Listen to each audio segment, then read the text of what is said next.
Good afternoon and welcome to a special edition of the Roger Hedgecock Show, live from Washington, D.C. Roger's in the nation's capital this time to reform the IRS, and we need your help back at home. Listen up for your homework assignments. Here now, the radio mayor of Southern California, Roger Hedgecock. Thank you very much. Thanks, Chuck Cooper. Thanks, everybody. We're back live at the Capitol Building. I'm Roger Hedgecock. This is our community forum, and this is Hold Their Feet to the Fire 5.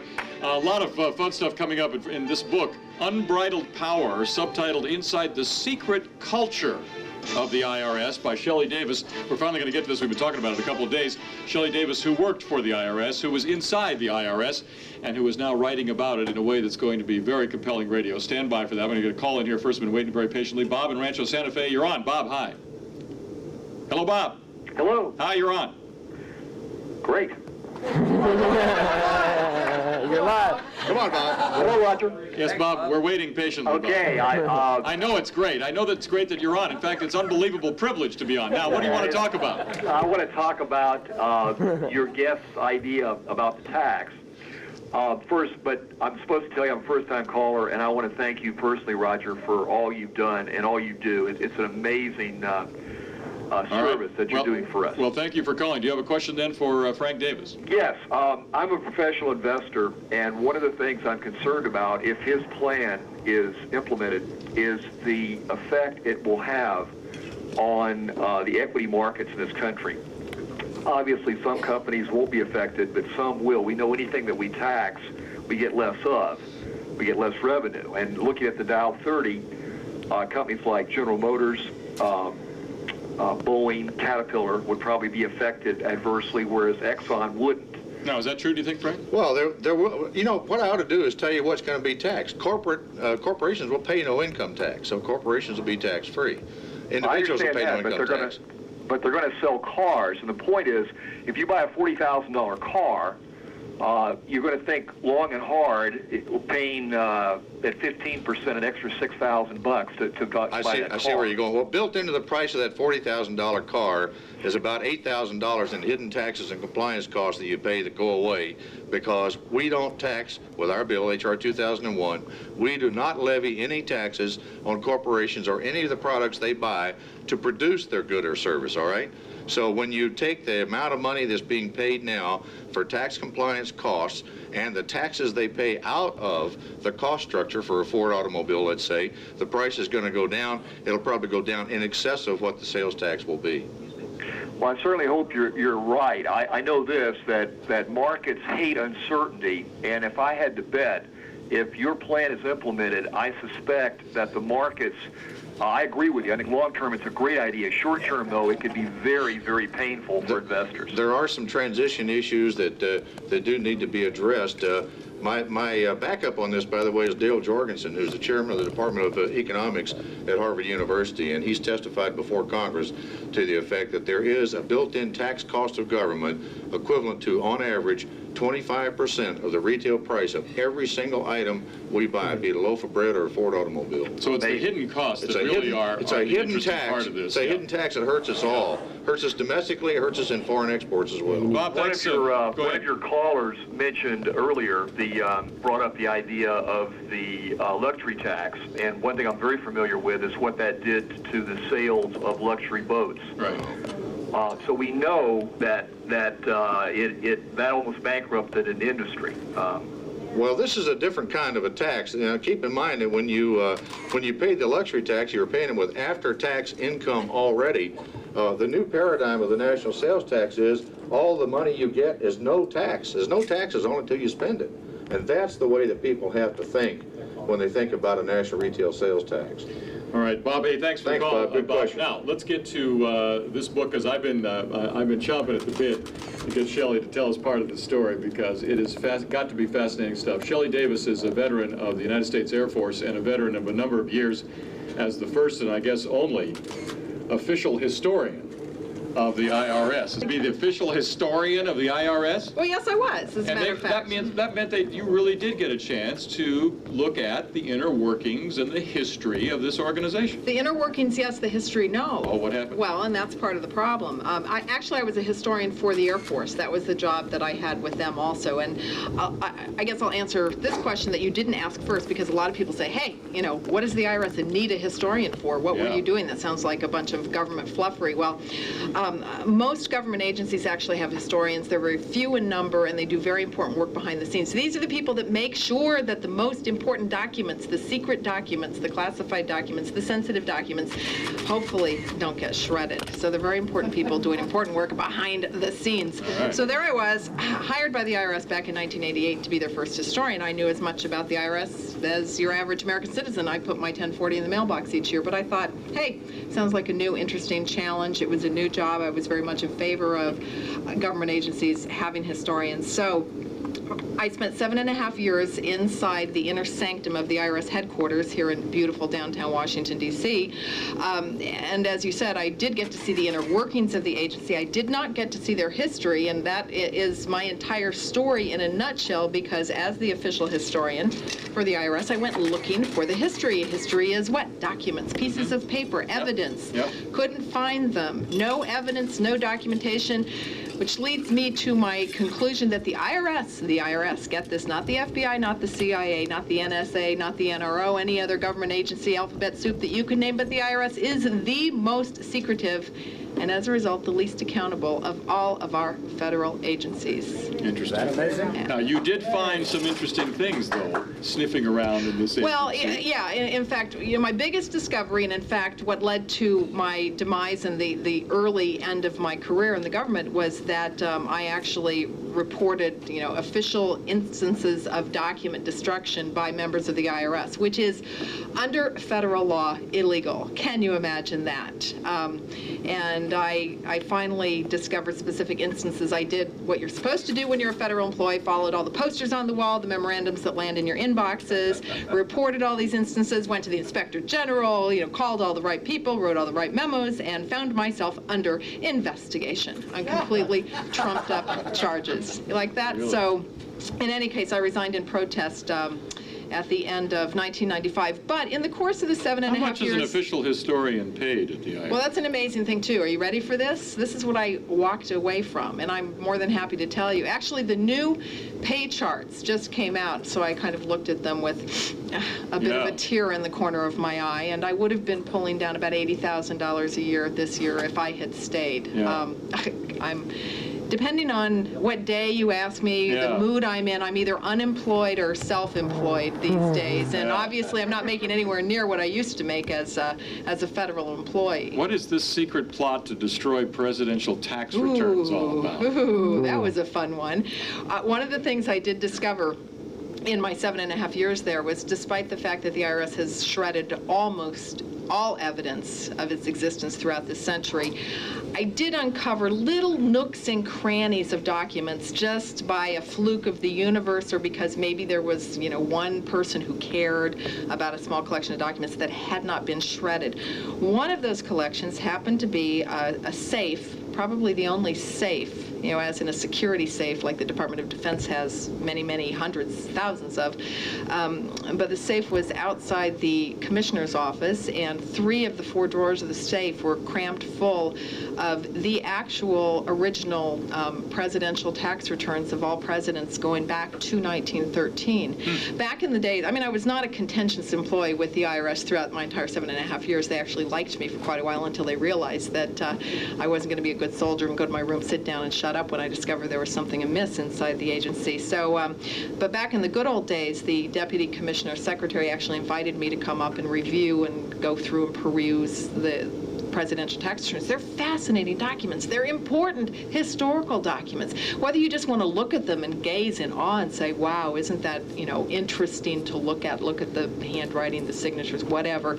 But the signatures, ooh, glad I mentioned that, because one of the things I discovered as I was flipping through these files of presidential tax returns was that almost all the signature blocks, you know, at the bottom of your 1040 where you sign your name, you know, under penalty of perjury or whatever it says, almost all the signature blocks had been ripped off the bottom of these tax returns. So I went to the secretary and I said, what's the deal here? You know, where are these signatures? And she just sort of, and this is in the book, it's one of the stories I tell, she just kind of shrugged her shoulders with great sadness and said, you know, it's been that way for years. I guess souvenir hunters years ago, you know, decided to rip off the signatures, you know, and that's the level, you know, of control and protection the IRS was allotting these incredibly important documents. But it was an internal leak to me. A friend of mine who worked in the IRS came to me to let me know that there was this sort of secret plan, secret in the sense that they never wanted me to find out that they were planning to destroy these documents, but they were going to destroy the entire safe full of presidential tax returns. And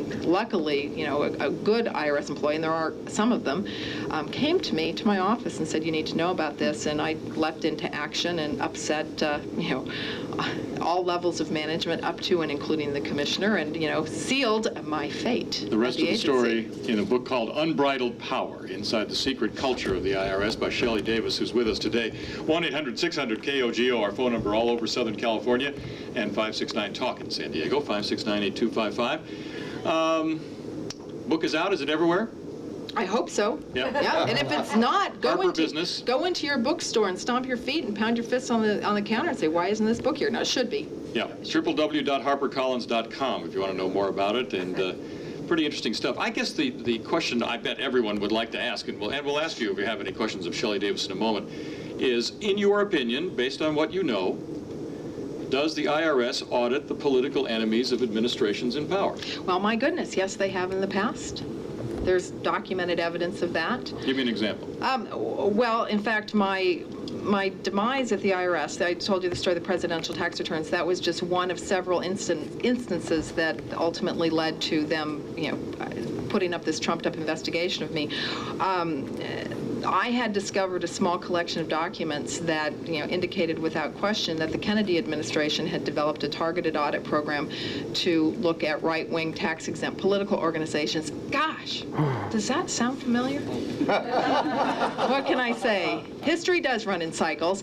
And then it's another thing that I'll tell you is we all think that we know the story of the Nixon administration and Watergate. But it's my position, and it's in the book, that what you think, what I'm going to guess, what you think happened is not what happened.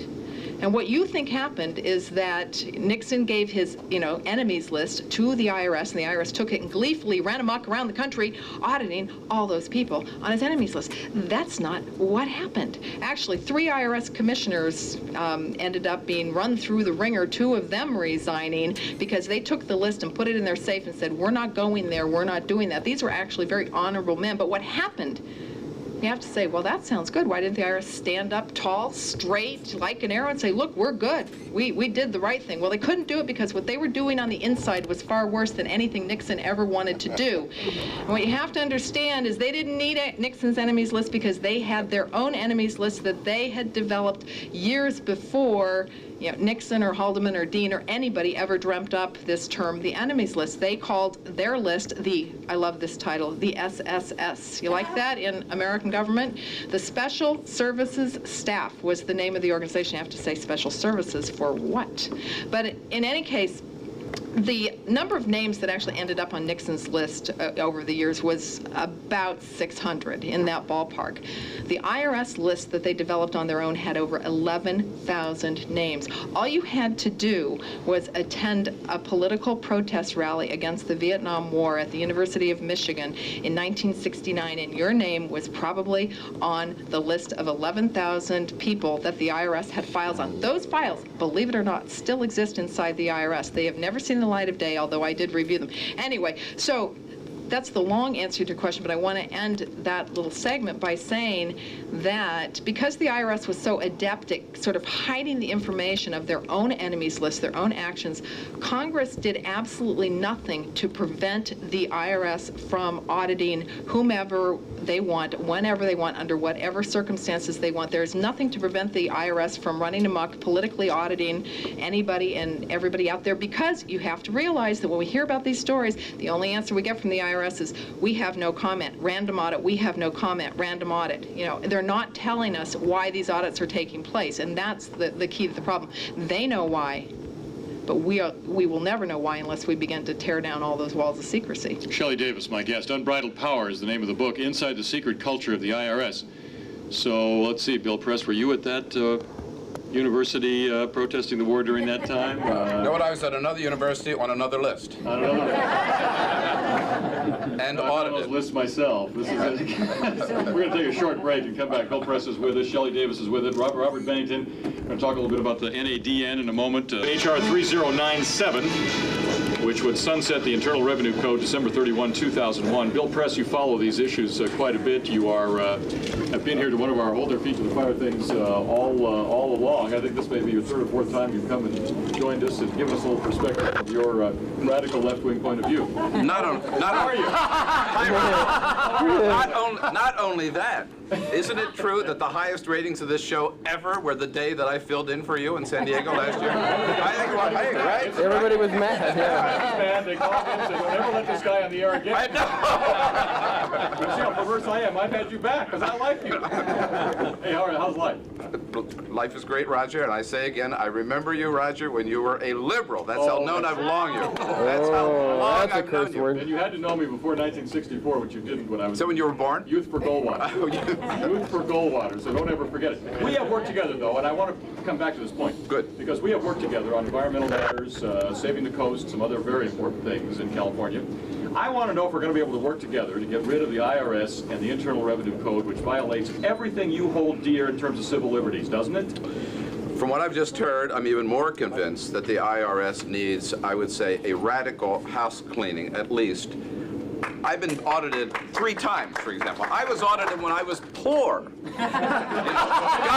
God knows what they're going to do to me now that I work at CNN. They like and to audit poor have a people. paycheck. They like to audit poor people, the defenseless poor who don't have good representation, who can't stand up to the big bureaucracy. Absolutely, and the minute you're audited, you're a criminal. And Yep. you're treated like a criminal, you're told nothing.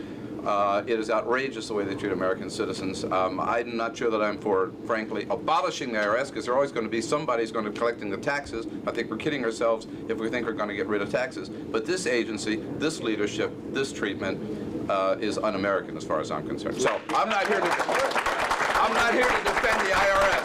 No way. In other words, you're not going to go down the line your president is going down right now, standing up for the IRS and saying that all these things are too radical and divisive and all that stuff. That's not his only problem these days. And I wouldn't talk about the president going down if I were you, Roger. See these CNN guys. Inquirer now with these guys. Gotta watch every word. Bill Press is with us. Now, but here's the deal. Here's our sort of strategy on this. HR 3097 says, okay, sunset the Internal Revenue Code December 31, 2001. And that'll force, if that passes, and they've got a lot of votes around here, a lot of Democrat votes. If that passes, then, of course, Congress, who created this Frankenstein, are on notice that they've got to come up with some alternative. Now, Frank's here, for instance. Frank Davis is here, Citizens for Alternative Tax System. He says 50 states, 46 already collect sales tax. We'll up that. The states will remit the money. There won't be a central IRS. We'll have 50 of these agencies we already have collecting sales taxes. So we have some good ideas in the alternative, but what we first got to do is get Congress to act. Now, as a responsible member of the media, despite your Left-wing leanings. yes, degeneration into this double entendre journalism. But I want to get, I seriously want to get as many people in the media behind this as possible. I think it's a real bipartisan thing. I want to get you, CNN, everybody behind this. I think cleaning up the IRS and reforming the tax code is absolutely a bipartisan thing. Maybe I'm from Missouri, which I'm not. I happen to be from Delaware. But I want to see what's going to replace it before I sunset the present code. I just have to tell you, there are too many. No. You got to see what's on the table, and then you vote to get rid of what you got and pick up something about it. That's my point of view. Because I'm telling you, I think there are too many loopholes in some of these things. I don't trust some of these schemes. They sound too good to be true. I buy a lot of books on the internet because I don't have to pay any sales tax. I don't know that I want a national sales tax, frankly. So, I mean, I just want to see what they're going to replace it with. How could it be worse than what we have? I don't think it could be. But why vote for something that's going to end up with something as bad as we got now? You know, it really forces all of us, though, to focus on those very issues, because they're legitimate. No, it does. And I love the search, and I love the heat, and I love the passion, and I love the issue. But show me what your answer is before I destroy, what we got now. We got to take the first That's where I'm step coming down that from. road. You can't have the end of the road as visible until we take the first step and start making the journey, Bill. Show me where you're going, Roger. What are you going to do to me? I don't know. We're not going to audit you anymore with the and we're certainly not going to And allow the you. check is in the mail. We're not going to allow you or any other American, this is the goal here, to ever again be considered guilty till you prove yourself innocent. That's Amen. just got to go. Amen, brother. And whose battle cry is, it's not their money, Roger Hedgecock. Thank you very much. We are back live in the Capitol building in Washington, D.C. We're going to get some more of those team leader reports in. More from Shelley Davis and Unbridled Power. You have to take this in short bursts here, otherwise there'll be a pink liquid pause while we get calmed down here. I'm sorry that Bill Press fell for the typical Bill Clinton line about having to have the. I guess it was kind of a typical liberal thing. You have to have a guarantee of where we're going before you will start a journey. Please. Let's take a call. Ron on a car phone. Ron, hello. Hello, Ron. How you doing? Okay, what's up? Well, I got a couple of things to pick with the state or the federal sales tax that they want to impose. There's two bad things about that.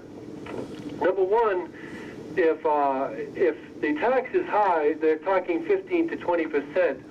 I'm a roofing contractor here in San Diego, and a large part of my budget each year is material. And if they increase that by the 15 to 20%, they're going to increase my current liability of tax in double or more. No. Boy, have I got some good news for you. Yeah, you don't understand the thing. Well, listen to this.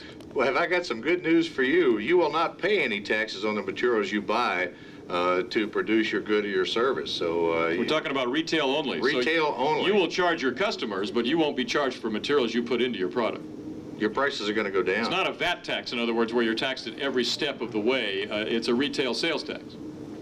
Then through my wholesalers, there will be no federal tax collected through the wholesalers? We would replace corporate and personal income, gift, estate, and non-trust fund excise taxes with a 15% national retail sales tax. It's a tax that's paid only by the consumer at the final point of retail sale. So wholesalers, business people will not pay taxes on the materials they buy to run their business. I see. Well, then that changes my outlook on it. Well, I'm glad it does. Yeah, I bet it would. All right. Now, what's your second point? You had 2 points. Well, the one was the percentage of unbridled percentage of increase. If they do institute this type of a tax, we need a safeguard here that this tax doesn't run amok, such as the current tax Well, that that's a continually good increase point. on it. Have I got some more good news for you? All right. H.R. 2001 has a requirement that both houses of Congress must vote by 2/3 majority to either raise the rate or fundamentally alter the tax after the bill passes. Hey, Well, we're batting 1,000. You're on my team, right? And in that case, I'm in favor of the... Thanks very much. All right, we need to get that 800 number out, Roger. Get some more people involved. Yesterday, let's give that 800 number one more time. 800-767-7577 for freedom. There you go. Now, yesterday, as you know, we had, there's Ellen, we're going to talk to Ellen in just a minute. Yesterday's conversation included that Duncan Hunter and Duke Cunningham were out the door. They were going back to San Diego because it's a very important hearing today, open to the public, on the, I think the Constellation's hangar deck there in North Island Naval Air Station, about the question of readiness of our armed forces. And I believe Duke Cunningham is joining us now from there. Duke, hello. Hey, Roger, how are you? Good. How's it going out there? 65 degrees. It's almost that warm here. It's sunny here, but I heard it was cloudy back there. It is cloudy, but let me be brief because I know what you're talking about is very important. But let's talk about a different kind of freedom. We're here at listening to both 4-stars, squadron commanders, chiefs, and all the way down to the enlisted on the state of readiness. And most of the panel knows the Republicans and the Democrats, very bipartisan on the committee, are here to help. From you. You were there, you were inside the business there. Were you surprised when this report came out last week that I believe it was a GAO saying that the audits are mostly concentrated on poorer taxpayers. They're mostly concentrated in the 11 southern states. What's your take on that? Nothing about the IRS surprises me, for goodness sakes. All right. Absolutely not. No, actually, that report landed in my mailbox a couple days ago, and I sat down and read it, and didn't surprise me at all, because what that really was, the IRS, people don't understand this, and you need to understand this, because the IRS is basically a very insecure agency. I know that's really hard to swallow. What does that mean, insecure? What it means... They have a self-esteem problem? They have a huge self-esteem problem. And they've been to public school? I don't understand us hang together very well. That's right. Now, whenever Congress actually dares to criticize the IRS for something, they sort of, go stand in a corner with their face to the wall for a short time, and they say, oh, mea culpa, please forgive us, and we'll go and try to do the right thing. Well, if you roll the clock back about 6 years or so, Congress was beating very badly on the IRS about fraud in the Earned Income Tax Credit Program. And so this is classic. I am not at all surprised to find 6 years later a report from the General Accounting Office that says, oh my goodness, the IRS went out and audited all these very low-income taxpayers because they were all recipients of the Earned Income Tax Credit. And so now here we are, 6 years later, with everybody saying, oh, and the IRS is being so mean and auditing all these low-income taxpayers, and they're beating up on people and being unfair. Well, the IRS will go through now a period where that we will once again see magazine covers with teddy bears with the IRS commissioner saying the new improved IRS, and everybody can sit back and relax. And then a couple years will go by and Congress will beat on the IRS for not bringing in revenue and for fraud in the electronic filing program, or fraud in this program, or fraud in that program, and the IRS will go back. They just bounce back and forth. You're telling us really that Congress caused all of these audits of these defenseless poorer taxpayers by demanding that the EITC get some scrutiny. And the IRS went right along with it. The IRS didn't stand up tall and straight. Well, now actually the IRS caused it because they did not develop, the Earned Income Tax Credit Program, so they would have those little things in the computer system that could, find the tax returns that had, indications of fraudulent. And they had never looked into this. The IRS never looks into anything until someone catches up with them. But they've also learned that all they have to do is hunker down, lay low for a while, and this too shall pass. And please believe me, that is exactly what they're doing now. If you think that after all you've heard from the Senate Finance Committee and all the news coming out of Congress that there really is going to be significant change in the IRS, I say you heard it here, you heard it today, you heard it now. 5 years from now, it's going to be the same old nonsense unless the noise gets a heck of a lot louder than it is now. Because I was there inside the agency. I testified at the hearings last September. I sat and I watched the Deputy Commissioner of the IRS testify. I did not hear a note of sincerity in his voice. I've heard him testify hundreds of times before Congress. I've read his testimony. I would have been able to tell, I talked to my sources in the IRS. They're not taking this seriously. They're not threatened. We need to increase the noise a lot more. Unbridled power. Well, that's what we're here to do, as a matter of fact. Aren't we? We're here to raise the noise level. After this, taking a break from the Capitol building. News Radio 600 KOGO. Food this morning. What? You're talking? Yeah, I really woofed down that barley dog. But I've given you supplements. This is not just ordinary talk radio. It's the Roger Hedgecock Show on News Radio 600 KOGO. Thanks very much, ladies and gentlemen. We are back live. Holder Beats the Fire 5 in Washington, D.C. in the Capitol building. We're actually in the basement, in the bowels of the beast. 1-800-600-KOGO, 569-TALK. Lots of people standing by. Standby callers will get to you. Now, many of you have asked me, okay, this is all well and good, we're having fun, and we're making our impact, and so forth and so on, but there's hundreds and hundreds and hundreds of other talk show hosts. Can we get any kind of a thing going where other talk show hosts would be talking about this IRS issue and focusing their people, their listeners, their supporters, their whole thinking, and sparking the debate and getting people interested in this, because as we've been told time and again by members of Congress here in the last couple of days, it takes that kind of public pressure to get this Congress to move on something. And Ellen Ratner, who is not only in her own right a great talk show host here in Washington, D.C., the only one accredited to the White House. And the galleries. And the galleries. I'm not sure this is a plus at the White House. I'm still thinking about that. And also with Talkers Magazine. Welcome to the show. Thank you. We have great respect for all the rest of my brethren in the talk show business, and I wondered just what can we do? I was thinking about we could write something for Talkers Magazine, or we could do something getting in there that we're starting to do this, that we've got this HR 3097. We now have, as of this morning, by the way, we're up to 144 co-sponsors. So we're really working this Well, you bill. know, the Talk Host Association started, and actually I wasn't in the beginning. Michael Harrison would know more about that than me, but the Talk Host Association started actually with a tea party that was done on taxes. So this is a continuation, and it'd be great. In fact, I just said to Jimmy Valentine, boy, I'd love to do a story on this adventure for the next issue of Talkers. There you go. There you have it. So hopefully then our relative host, and by the way, when we all started this, there were a couple of hundred of our talk show brethren. Now there's how many? What did I read in the last issue of Talkers? There's like 4,300 talk show hosts or something like that? There's a ton, because if you take all the weekend programs, then, you know, each person has their hour of fame, and there you have it. How's your show doing? What's going on with you? I haven't caught up with you since the Democratic Convention last time I saw you. I do two things, actually. I am a White House and Hill correspondent for individual talk programs, such as yours or whoever else hires me to do that, where I drop into the show for about 5 minutes and give my thing, and it's much more back and forth. It's not like ABC News.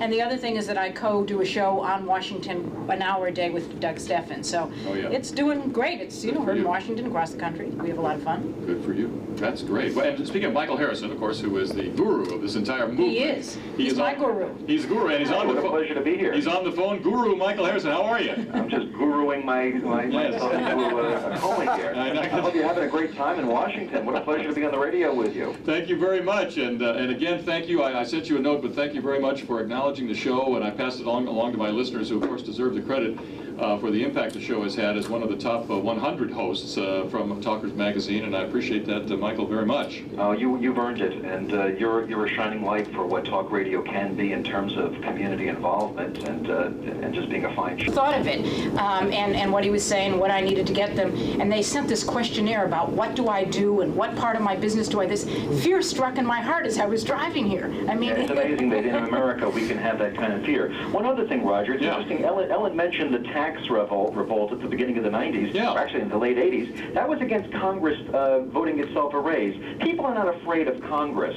And also, people don't trust that Congress will back them up in this battle against the Internal Revenue.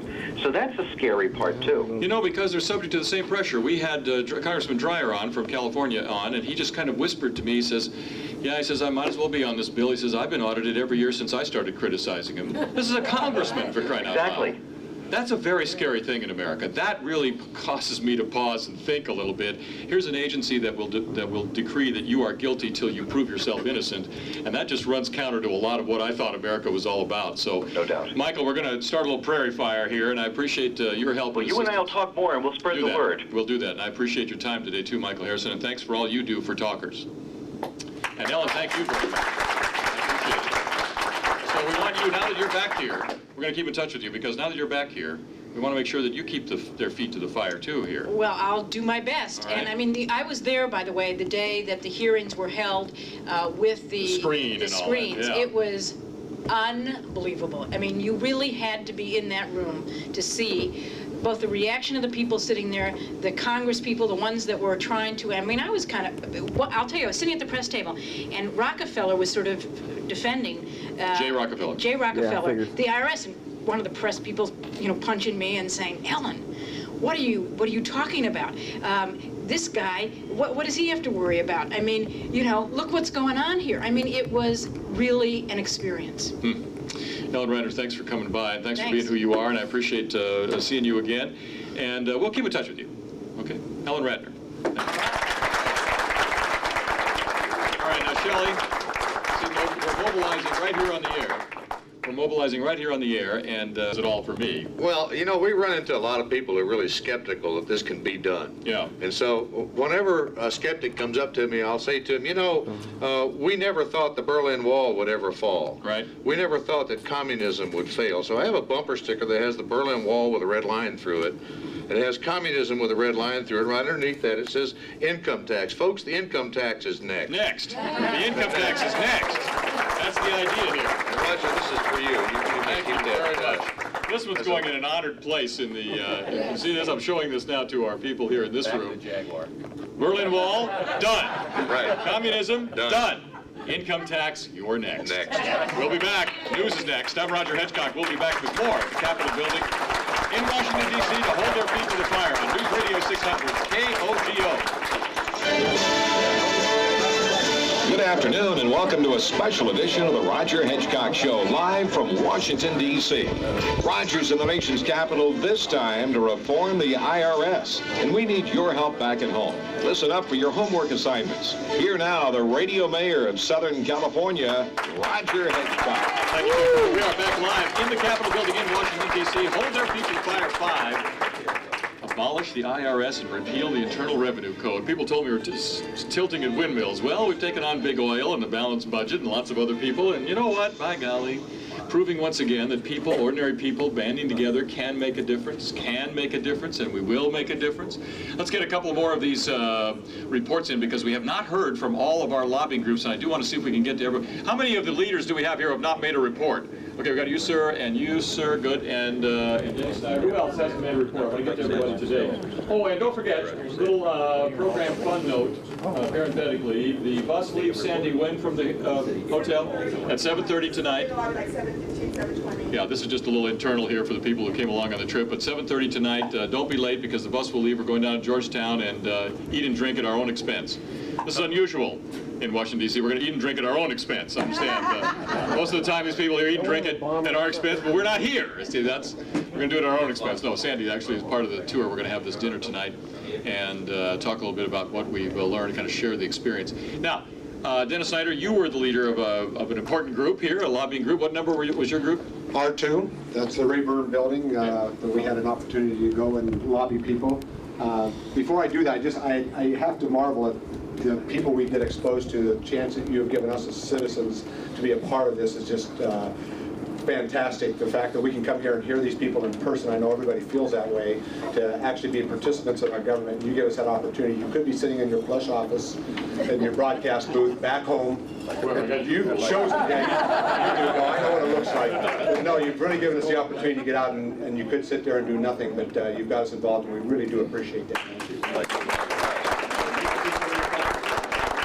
And I'd also like to thank Sandy Carter for all of her hard work also. Well, she has been a lot.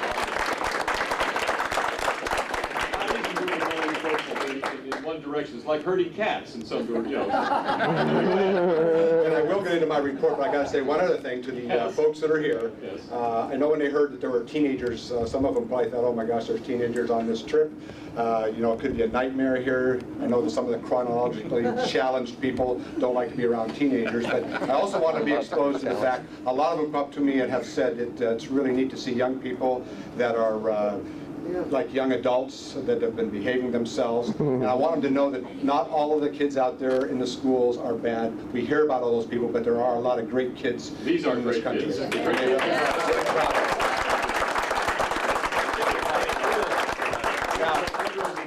tell you what, all of them worked hard, all of them went around. I've been talking to them, and they're really very, very good. I had one of them, Zesty, on the KUSI. Yes. She was terrific, articulate, very, very direct about what she was learning and doing, and I thought it was really a tribute, because you don't often see, I mean, you think you're right.